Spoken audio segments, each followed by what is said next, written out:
Olá, seja muito bem-vindo a mais um vídeo aqui neste canal. No vídeo de hoje eu vou falar sobre vistoria de recebimento de chaves. E esse vídeo ele surgiu a partir de vários comentários de um outro vídeo onde eu falei sobre esse tema há quase um ano atrás.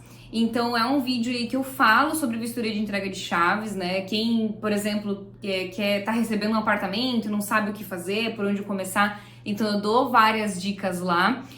Se você já viu esse vídeo, então continue a ver esse aqui, mas se você não viu esse vídeo ainda, eu vou deixar aqui no card e daí você dá uma conferida lá. Teve várias dúvidas lá naquele vídeo, vários questionamentos, então a intenção hoje é realmente vir aí tratar alguns deles. Eu sou Karine, engenheira civil, e criei este canal para te trazer conteúdo de engenharia civil, mas principalmente de engenharia diagnóstica, que é essa vistoria de entrega de chaves. Essa vistoria ela é fundamental, tá? Para realmente marcar esse tempo, essa entrega, como que esse imóvel tá, realmente se ele tá ali atendendo a promessa de venda, se ele tá atendendo às documentações. Então a vistoria de entrega de chaves ela é uma auditoria. Então até já comentei aqui em outros vídeos, né, que dentro da engenharia diagnóstica a gente tem aí alguns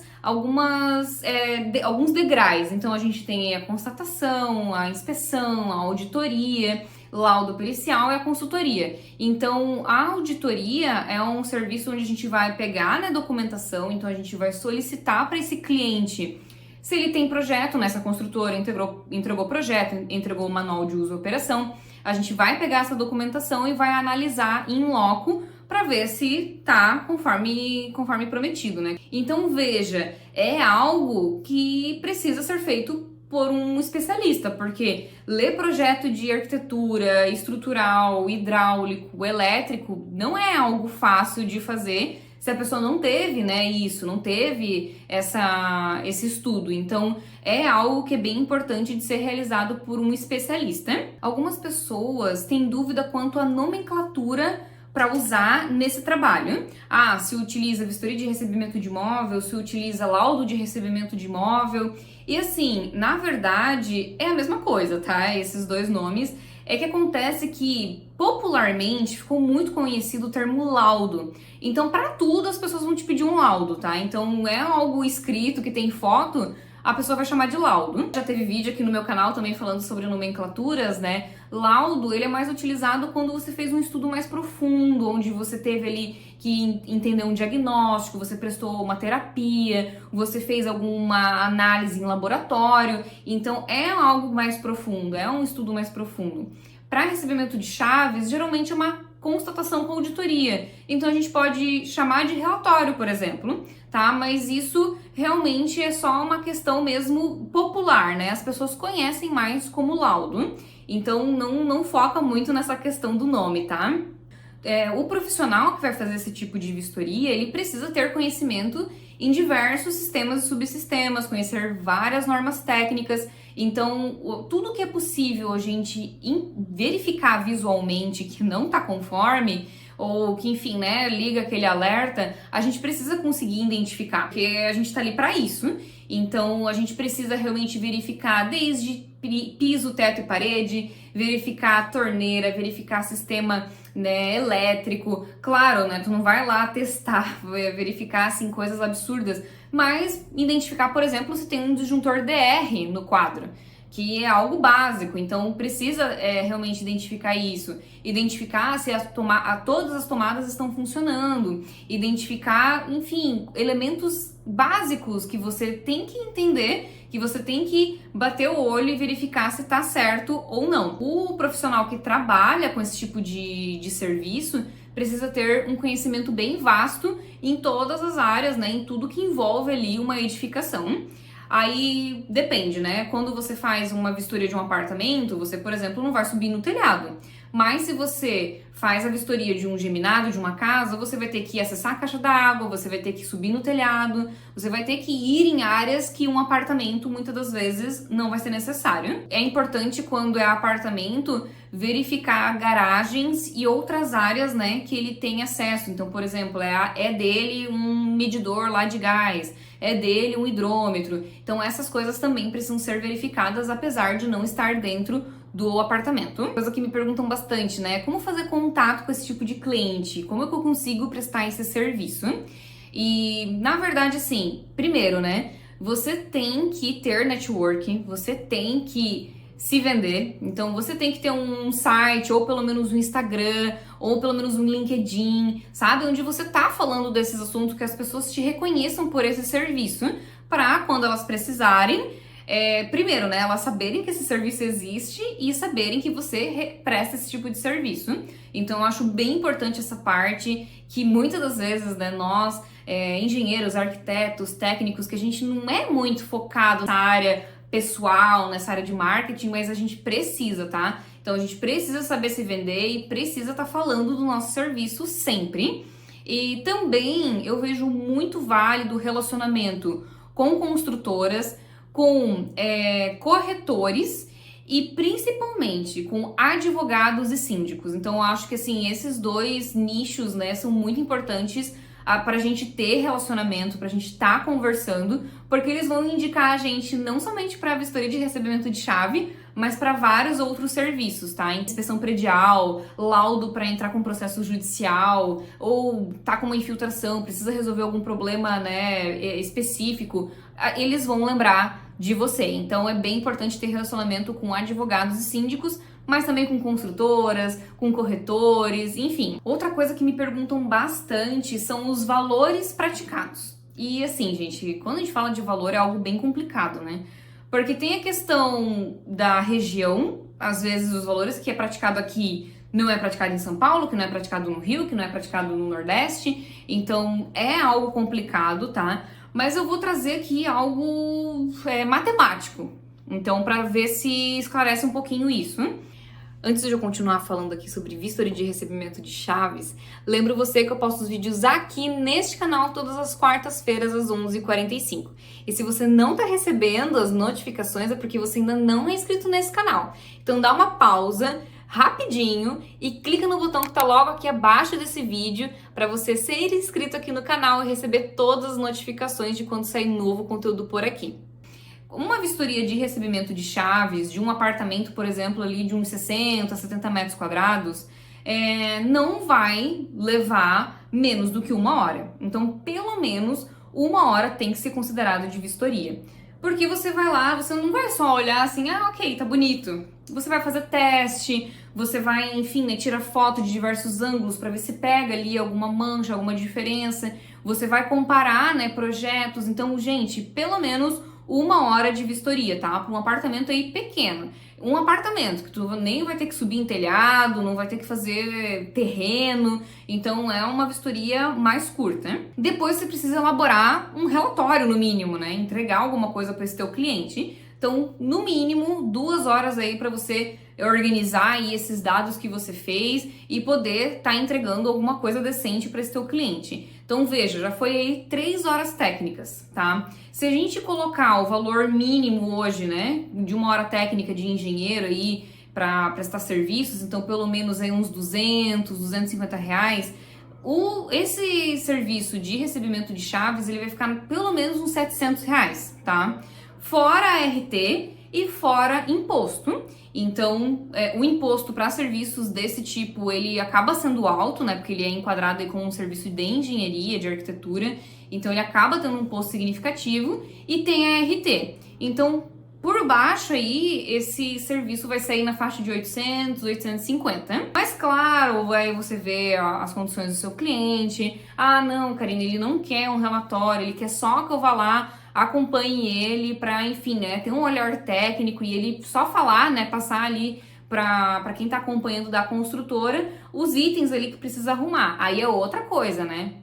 Porque daí você não vai ter que se dedicar para fazer um relatório, você talvez nem precise emitir uma RT, então você consegue ali cobrar 1, 2 horas técnicas e ficar por isso. Então consegue ali fazer 400, 450 reais, 500 reais, tá? Mas o teu cliente não vai ficar com nada físico. Então, se, por exemplo, a construtora vir a falar de algum item, perdeu, né, as anotações, tu não tem mais, o teu cliente não vai ter onde se embasar, né? Ah, não, o meu engenheiro falou isso, isso e isso. Não tem, porque você não entregou isso para ele. ou a construtora não fez nada, pelo contrário, tratou mal o teu cliente tá bravo e quer botar a construtora na justiça.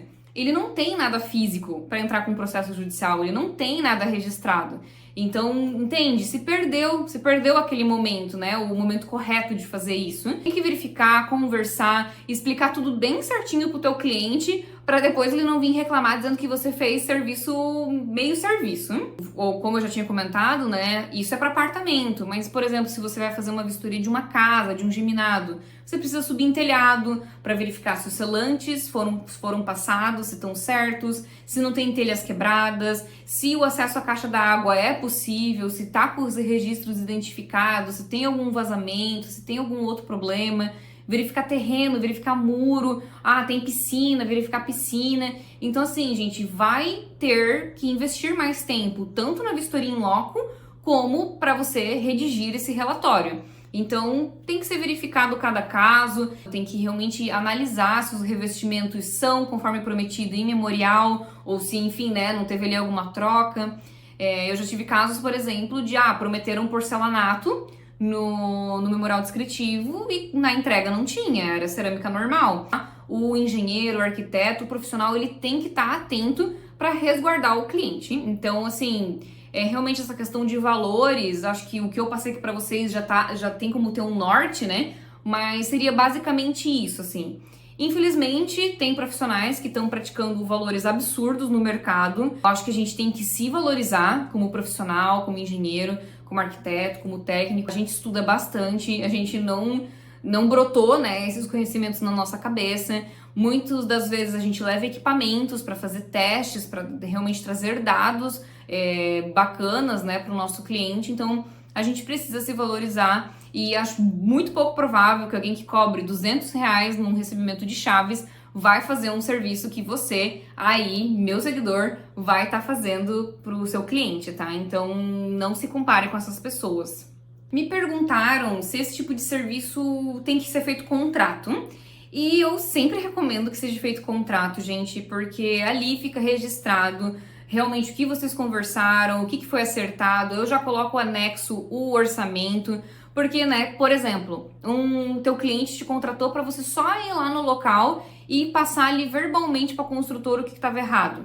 Aí depois ele vê que o negócio, né, que o buraco é mais embaixo, que deu BO com a construtora, e ele vem te cobrando um relatório, ele vem te cobrando fotos. E não, mas peraí, não foi isso que a gente acordou. E daí, se você não tem um contrato, não tem um orçamento bem feitinho, pode ser que você, né, para não aí se queimar, não ter um cliente que vai falar mal de ti, você presta um serviço do qual você não recebeu. Então, é bem importante ter contrato, sim. Eu tento fazer para tudo quanto é serviço que eu fecho, tá? Que realmente é uma segurança para nós profissionais. Então, tente fazer contrato, sim. Outra dúvida que fazem bastante é quais as normas para fundamentar esse trabalho. A vistoria de recebimento de chaves, né? Eu já ouvi umas coisas assim bem complicadas, de tipo corretores, construtoras dizendo que isso não existe, que o cliente não tem direito de fazer vistoria. E, gente, tem uma norma 5671 que fala dos intervenientes e diz lá, sim, que o proprietário, se ele achar válido, ele pode levar um profissional para fiscalizar, né, para vistoriar esse imóvel com ele. Então, pode sim, tá? Se o teu cliente vier falar, né, mas a construtora deu só 20 minutos para fazer vistoria, a construtora disse que não pode ir um técnico, isso é mentira, tá? Eles estão mentindo, pode sim. O teu cliente, ele tem todo o direito de fazer a vistoria no imóvel dele. Claro, né, tem que conversar ali, né, às vezes marcar um horário certinho, não é também assim a casa de ninguém, né, que tu chega lá na hora que quiser para fazer vistoria, conversa certinho, mas é mentira o fato de dizerem que isso não existe, que esse trabalho não existe, tá? Existe uma norma que fala que sim, pode levar um profissional para fazer essa vistoria. Também, né, eu acho muito importante a 5674, que fala sobre manutenção das edificações, então lá vai ter várias coisas falando sobre garantias. Sobre garantias também temos a 17170, né, que é bem recente aí, ela tá vigente desde junho de 2023, então uma norma muito importante de você ter, né, contigo. A norma de manual de uso e operação, que é a 14037, que ela está inteiramente ligada a 5674 e a 17170, enfim. Então, o manual de uso e operação é um documento fundamental que o teu cliente tem que receber da construtora. E a norma de desempenho, né, a 15575. Então, assim, eu acredito que o mínimo do mínimo seriam essas normas, tá? Então, tenha essas normas em mente aí, estude elas, leia, para você ir fazer uma boa vistoria. Outra pergunta que eu recebi é: o meu cliente quer me contratar para fazer recebimento de chaves, mas ele já tá morando, ele já mudou, ele já tá morando. E daí, o que eu te respondo, né? O Código de Defesa do Consumidor, ele fala que o consumidor tem até 90 dias para fazer reclamações de vícios aparentes. E falando, né, o que acontece na realidade é que fica muito difícil a conversa depois com a construtora que a pessoa já tá morando, porque tem itens que vai ser difícil de comprovar quem que é o culpado, né? Por exemplo, um risco no piso, um problema numa esquadria, né? Um risco, uma mancha na parede, enfim, uma mancha no forro, uma telha quebrada numa cobertura e já teve alguém que subiu lá para fazer uma instalação de uma antena, etc. Então, tem coisas que ficam muito complicadas de serem comprovadas que foi da construtora. E a construtora vai usar isso para não precisar ter que fazer determinado serviço, né? Porque não é do interesse dela ter que ficar entrando lá e fazendo serviços. Então, é complicado, tá? Então, já deixa isso bem ciente pro teu cliente, já fala isso para ele, que assim, tu pode fazer a vistoria de recebimento, mas vai ter coisas ali que vai ser complicado comprovar se era pré-existente ou não. Claro, né, que vai ter erros construtivos que não tem como não ver e não dizer que é da construtora, mas tem coisas que vai ficar mais complicado, então eu sempre recomendo, antes de entrar, antes de fazer qualquer alteração, que seja feita essa vistoria de recebimento de chaves. E por fim, né, fazendo aqui um apanhado, né, o que precisa prestar atenção na vistoria? Eu falo bastante naquele meu primeiro vídeo sobre recebimento de chaves, mas fazendo um resumo aqui, né, é muito importante verificar esquadrias e portas, se tem algum arranhão, se o verniz foi passado adequadamente, se elas estão abrindo e fechando bem, né, ou se elas estão arranhando, se elas estão emperradas. Então é bem importante verificar, ou verificar se já tem algum indício de umidade, infiltração, né, porque muitas das vezes falta selante em peitoril, então tem que cuidar. Cuidar também do piso, tanto, né, do piso, como também do azulejo, verificar, enfim, se tem som cavo, se tem alguma peça trincada, manchada. Então, olhar bem isso, olhar caimento de box, olhar caimento de sacadas, né, se a água tá indo pro ralo. Eu tive que mudar aqui o ângulo do vídeo, porque meu celular acabou a bateria, eu tava gravando alguns vídeos, né, e não percebi que ele foi acabando a bateria. Mas só para não deixar vocês aqui sem esse fechamento desse vídeo. Então, verificar bem a questão de paredes e tetos, verificar a planicidade, verificar se tem alguma mancha na pintura, verificar as áreas externas, então a questão quando é apartamento, verificar a vaga de garagem, verificar se ela tá com as dimensões conforme memorial, ou se tem ali algum pilar, né? Não pode ter pilar em vaga que comprometa a área, né, de privativa ali da vaga. Também verificar se tem alguma coisa que prejudica a manobra do carro. Então, assim, tem que realmente ter uma visão bem ampla, verificar várias coisas dentro dessa edificação para realmente resguardar bem o seu cliente. Espero que você tenha gostado desse vídeo, que eu tenha esclarecido as dúvidas a respeito desse tema, dessa vistoria de recebimento de chave. Tô percebendo que a cada dia as pessoas estão entendendo o valor desse serviço e estão buscando mais realizar, porque de fato a gente dá muita dor de cabeça depois, e daí geralmente quando as pessoas vêm me procurar porque já tá tendo dor de cabeça, falam pra mim que não recebem mais nenhum empreendimento sem ter a minha vistoria.